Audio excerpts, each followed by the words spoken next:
भाजपा के बाद अब कांग्रेस का रांची में विधानसभा स्तरीय कार्यकर्ता सम्मेलन का आयोजन हुआ, जिसमें महासमुंद लोकसभा सीट से कांग्रेस प्रत्याशी ताम्रध्वज साहू और पूर्व विधायक राजीव अमतेश शुक्ला सहित कई कांग्रेस कार्यकर्ता मौजूद रहे। कार्यक्रम का आयोजन रांची स्थित साहू छात्रावास पर हुआ। इस दौरान भारी संख्या में कांग्रेस कार्यकर्ता पहुंचे हुए थे। वहीं लोकसभा प्रत्याशी ताम्रध्वज साहू ने भाजपा पर तंज कसते हुए कहा कि हमारा प्रमुख कार्य विकास कराना, संविधान को बचाना जैसे कई कार्य हमारा मुख्य एजेंडा होगा। भाजपा के लोग दबाव और प्रलोभन दे के गाँव के लोगों को अपने पार्टी में शामिल करा रहे हैं।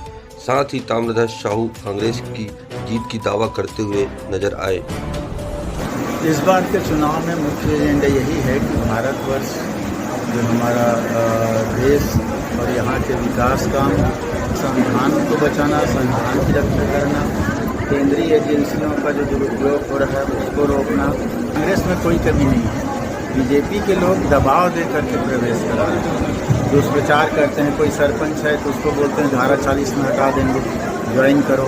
किसी के लिए कोई शिकायत करवा देते हैं, अधिकारी भेज देते हैं जांच करने के लिए। तो दबाव और प्रलोभन दो प्रकार का काम भारतीय जनता पार्टी के लोग कर रहे हैं और उसके कारण गांव का आम आदमी है वो उसको ज्वाइन कर देता है। वर्ष में आज़ादी के बाद से जब भी चुनाव हुआ 3 बार कोई भी प्रधानमंत्री, एक बार मात्र पंडित जवाहरलाल नेहरू तीसरी बार प्रधानमंत्री बने आज़ादी के बाद। और आज़ादी के बाद उसके बाद आज तक कोई भी प्रधानमंत्री तीसरा टर्म नहीं आया है।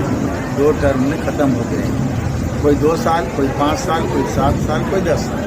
माननीय डॉक्टर मनमोहन सिंह जी भी 10 साल रहे, उसके बाद बदल गए। माननीय नरेंद्र मोदी जी को 10 साल हो गया है, तो तीसरा टर्म होने का प्रश्न नहीं है। एक बार 11 सीट जीतने के लिए लड़ रहे हैं, लेकिन हमें पूरा विश्वास है कि सर्वाधिक सीटें, अधिकांश सीट छत्तीसगढ़ में हम लोग जीतेंगे।